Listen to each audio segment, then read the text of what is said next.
Good morning and welcome to Let's Talk. I'm Tracy Morgan. Always nice to have you with us. Just after 11 o'clock as always, and this is our time that we get to sit and chat about, a lot of great businesses and what they do, and today is our day with Specialized Staffing. So we got a lot to talk about with Lisa Gard from Specialized Staffing. Now, just keep in mind the ways you can listen. Of course, you have us on the radio, you have us on the app, you have us on Alexa-powered devices, you have us online. So those are all ways that you can listen live. If you'd like to listen to this again as the podcast of the day, we have that opportunity for you too. You go online to WISR680.com, and right there in the menu bar, you're going to see programs. Click on that. That drops you down to Let's Talk, and then for today, you'd look for Specialized Staffing. So we say specialized staffing all the time, but really, what is it? I know we talk to Lisa Gard every month or so, and she gives us great details about the industry itself, but I don't think we talk enough about the staffing firm. So first of all, welcome, Lisa. Nice to have you in today again. Thanks, Tracy. Great to be here. And so I think it's funny for me just to look at you after all these years that we've been doing this, and I say, what do you do? But so explain what the definition, first of all, and we'll get into some details of a staffing firm. What is a staffing firm? Sure, and it's really interesting that you put it that way because I think there's a lot of misperception out there about what staffing firms do, and quite frankly, the biggest misperception is that we find jobs for people, and we don't. We find employees for companies, and there's a big difference because the companies are the ones who pay our fee. So we're working on behalf of a company, but as a job seeker, as an applicant, when you apply for a staffing firm, there's great benefit to you because it certainly benefits us to see that you're successful. We don't get paid unless we place you. So when you come to a staffing firm and apply, it's the staffing firm's job to get at what's driving your interest in an opportunity. What would you want to make a move? What are you looking for in terms of your preferences? The type of work, the industry you want to work in, the geographic region you want to work in, how long of a commute you want, what you want to make, and those sorts of things. And you interview with a staffing firm one time, and once you do that, you're considered for any opportunity their customers call them with for which you're qualified. So it really is very much a benefit to an applicant, and it's no cost to them. Now, when you describe how you're, in a sense, working for companies and not necessarily for the potential employees or somebody like me coming in to take advantage of your services, is that why you're so specific on the industries that you help? Because I know staffing firms don't help like every industry that's out there. Sure. And the answer to that is yes. Especially with my firm, we very purposefully have a niche, and our niche is working in largely manufacturing, but we do work in some non-manufacturing as well. And the types of positions we place aren't necessarily touching the production, but manufacturing is kind of its own beast. Even when you look at the accounting function of a manufacturing company is very different than an accounting function in a non-manufacturing company. I mean, you have things like inventory and lead times and labor force and things like that affect the cost of your product. So to answer your question, it is very beneficial as an applicant to find a staffing firm that specializes in a particular area. There are staffing firms that claim to do everything for everyone, and you could certainly do that, but it's tough to get very good at any one thing if you're trying to do that. So talk about the advantage for the company in being tied into this. I mean, they're a client of yours. Sure. And so how does it benefit them that you have this staffing firm or staffing firms in general set up this way? Sure.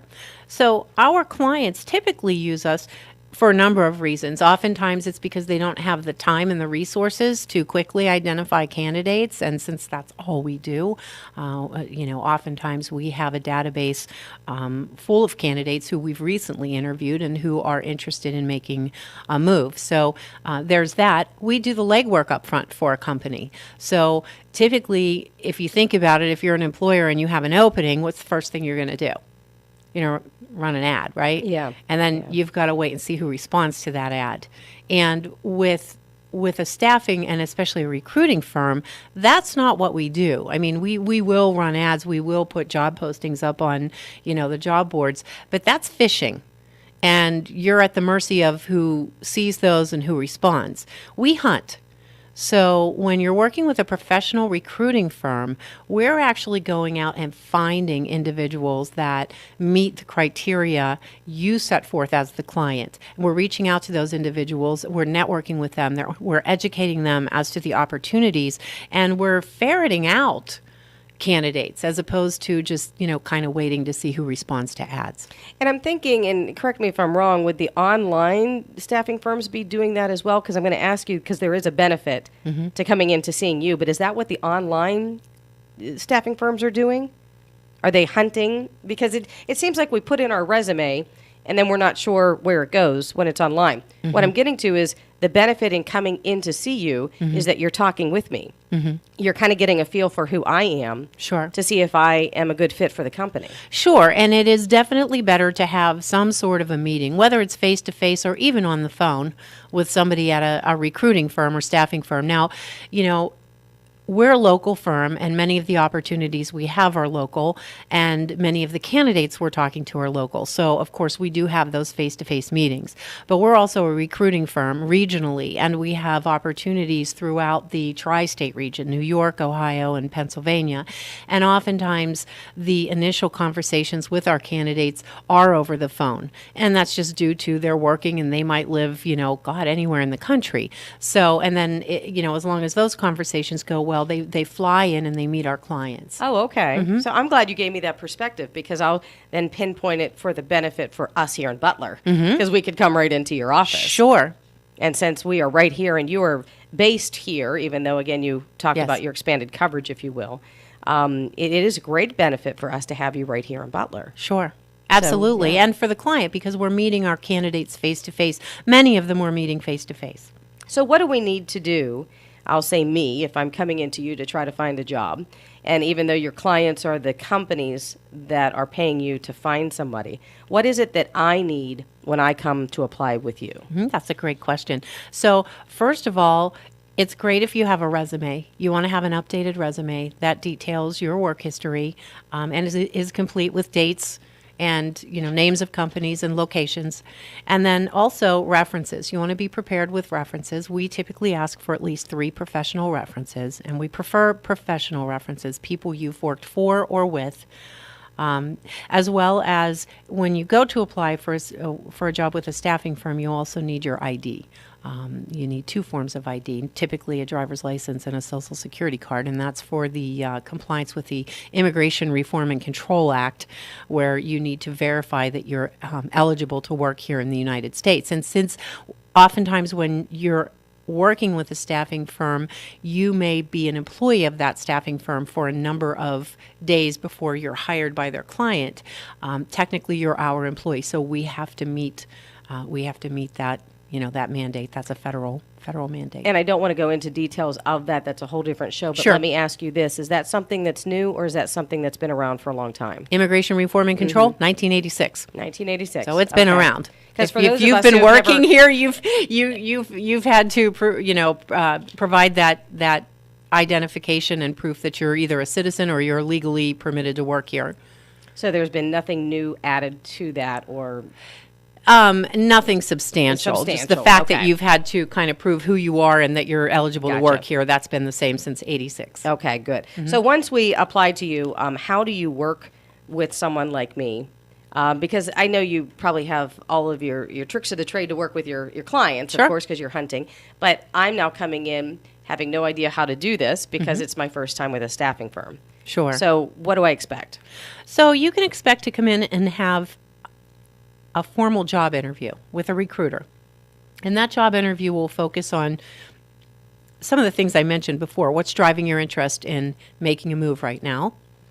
what types of opportunities are of interest to you, and especially types of companies, industries. Do you want to work full-time, part-time? How far are you willing to travel? How much notice do you need? What are your skills? How much do you want to make? Are benefits important to you? All those things, all your preferences. And we will actually assess your skills if you're coming in for a position that, would entail using specific technical skills like, spreadsheets, Excel, Microsoft Word, Publisher, whatever. We would actually have you take an assessment. And it's funny because people will roll their eyes and it's like, okay, now I've got to take a test. But it's important to know your proficiency level in these different softwares because we don't want to set you up to fail. How happy would you be with us if you really only had very, very base level skills in Excel and we sent you to a job in which you were having to use very advanced Excel skills and you couldn't do it? How would you feel if you were sitting? You would not be very happy with us, right? So it doesn't benefit a candidate to try to say they know more than they say, and it doesn't benefit us to try to pass somebody off as knowing more than they actually do. So we assess your skills and we'll actually advise you. If it would benefit you to brush up on certain skills, we will absolutely let you know that. And the same thing with your resume. If you have a resume that really could use some updating or some changing in format or just, changing some wording, we'll advise you and help you, and you'll be more successful at getting interviews as a result of that. Let me ask you about the end of the interview, if you will. Again, I'm going to ask you about the company side here in a moment, but for the perspective of me coming into you, trying to get a job, you're working for these clients that are companies. I have the interview, post-interview. What's the benefit of, again, me working with you? Because we've talked about this before. You have the insight of how I did. And so you can relay that to me. Can you talk about that for a moment? Yeah, so we can give you feedback. We can give you feedback on your skills. We can give you feedback on your interviewing skills. Maybe there are questions that you could address a little bit differently that would come across a little bit differently, so we can help advise you in that way.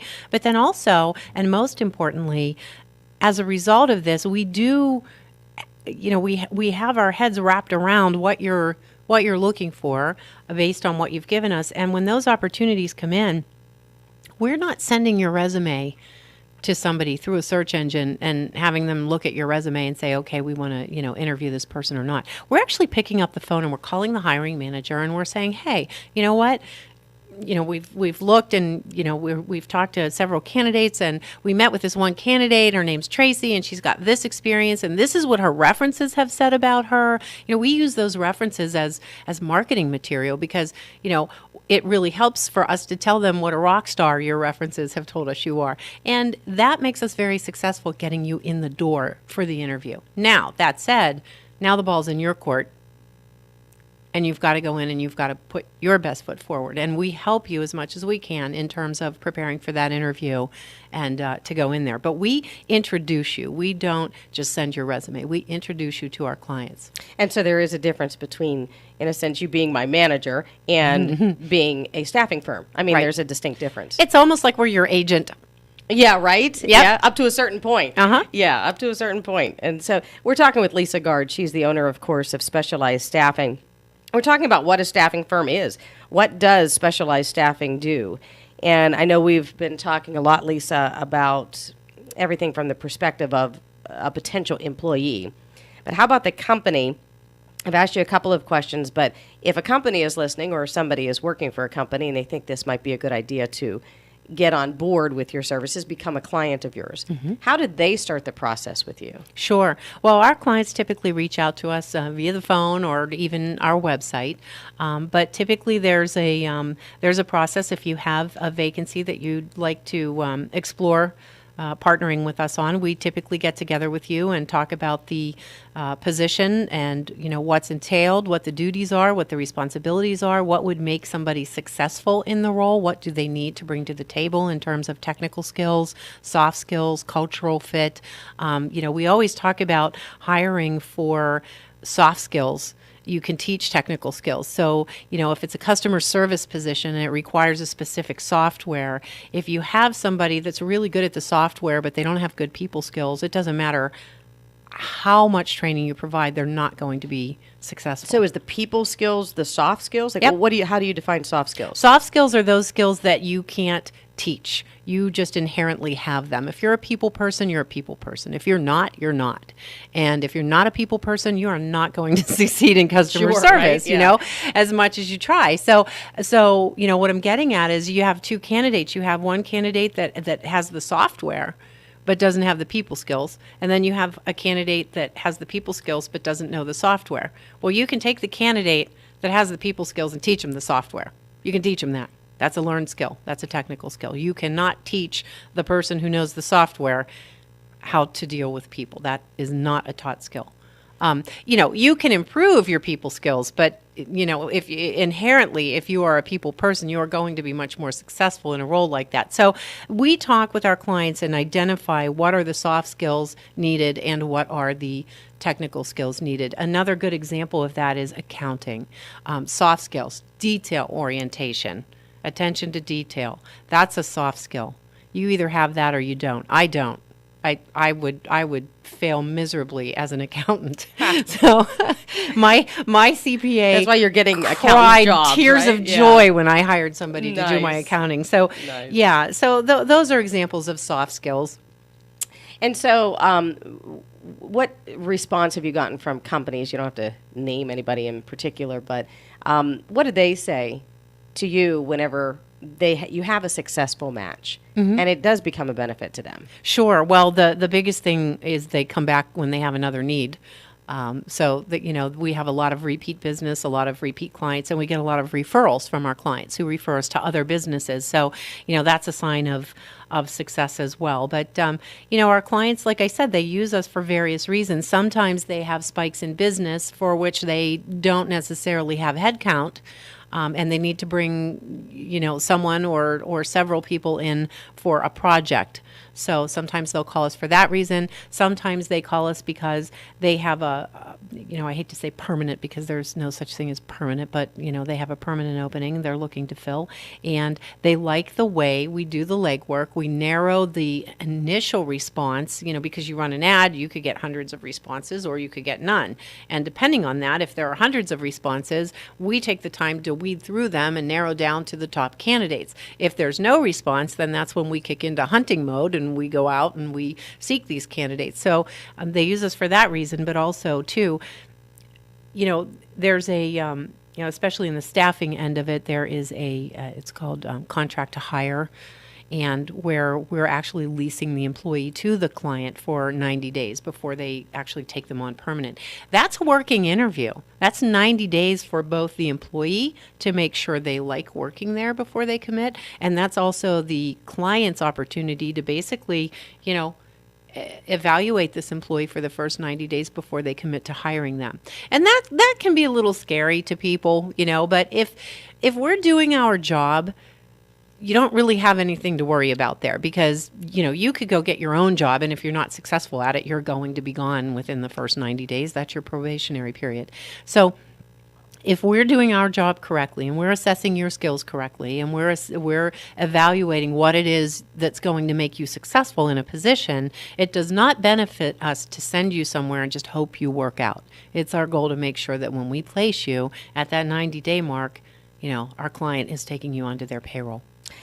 It's interesting when you mention the temporary work or the projects, because I don't recall seeing that in an ad. You know, Right. They may be out there. I don't know. I'm just saying that I think that's another benefit of working with you because you know those details that either aren't advertised at times. Sure. Or we as potential employees have no clue about. Sure, and you bring up a good point too. A lot of the opportunities we work on, whether they're project or whether they're permanent, they're opportunities that aren't advertised. Our client isn't advertising them. They're just calling us and saying, hey, this is what we need. So we're the ones going out and finding it. So, you know, in working with a staffing firm, you're accessing opportunities that you might not otherwise be aware of. Yeah, absolutely. We have Specialized Staffing, of course, in here today. Lisa Gard, of course, the owner of Specialized Staffing. I want to ask you about a couple things. I'm going to go back to, I guess it could be on either end for the company or for the potential employee. Something you wrote to me one time, it says help with resignation. And I'm thinking, okay, that's curious. So if you're switching jobs and you get me a new job, does that mean you help with my resignation, or what do you mean by that? Well, resigning is never an easy thing. No, It's it hard isn't. to quit a job. Can you be my agent? No, I'm just kidding. Back to the agent It's thing. hard to quit a job. So, no, oftentimes, people are very excited about pursuing opportunities, and we always, encourage people to pursue the opportunity through and to offer. And then it happens, and they're all excited, and then they go, oh God, now I have to quit. Oh, I don't want to tell them. So we advise you in terms of, how to resign, how to do it professionally, not burning bridges, making sure you're getting your references from the company, and also walking you through. Some companies, when you resign, tell you, okay, get your stuff. You don't need to work out your 2-week notice, walking you through that. But also, and even more importantly, walking you through the dreaded counter offer because that's something that's a very precarious position to be in. The counter offer from your current job to keep so you. you go in and you've gone through this whole process and you're all excited. You got this new job offer. You go, you tell your boss you're leaving, and they say, what's it going to take to keep you here? Then what do you do? I know we weren't going to go down this path specifically, but can you give us any insight on what do you do? Because what if you are looking forward to this new prospect? Yes. But yet, if you get a hefty reason to Oh, stay. yes. They dangle a carrot. We'll give What do you you- a 10% raise. Well, first of all, I will tell you this. Fully 75% of counter offers that are accepted, within 6 months, the person is gone anyway. Oh, okay. Because A, your heart wasn't in it. You decided to leave. Now, the money talks. So they offer you more money and you're like, okay, I got to stay. But now also your employer knows that you were either looking for another job or you accepted another job. So if there's any sort of downsizing that needs done, or, you're already, now you're on the radar, as your loyalty is in question. Okay. Okay. And again, I digress. Your heart really isn't in it. You had made the decision to leave. But here's the thing.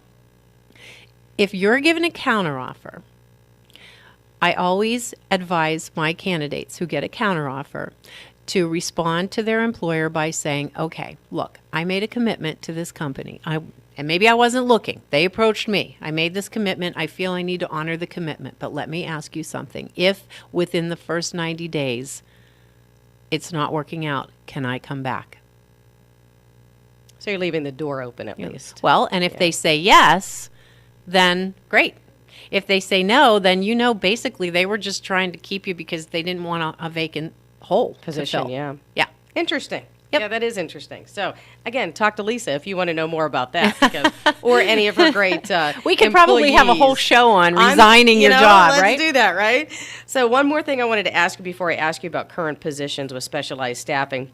Something else that you had written down that I'm reading, it says you help negotiate and set start dates for a new position. Is that, again, how do you go through that position? And negotiating, in terms of negotiating the compensation package, oftentimes, there's much more to a compensation package than salary, but we do help negotiate salary. And we also help negotiate things like, say you want an extra week's vacation. It's important to do that up front. You don't wait until you get the job and then say, oh, by the way, can I have another week's vacation? So, we help negotiate those things. And we just finalize your start date for you. We get everything set up with the client. We ask you when are the dates you're available to start. We confirm that up. And then we're in touch with you between when you resign and your start date to confirm things are happening that need to happen. Do you need a pre-employment physical and a background check or a drug screening? We make sure those things are happening so that there aren't any glitches in you starting when you're supposed to start. And I guess the reason I wanted to ask those things is because before, when you mentioned there's a point where we have to put in the work, it's interesting to know, okay, how much do you do and how much of a benefit it is to me to work with specialized staffing to get a job, and then the big neon sign, I'm not paying anything for this. Sure. Right. And so it's a huge benefit to people who want a job. Yeah, and it's a benefit to our clients who are paying, but it's even a bigger benefit to the candidate because they're not paying and they're getting the same. We're acting as basically an agent on both ends. We're the liaison between the candidate and the client. Absolutely.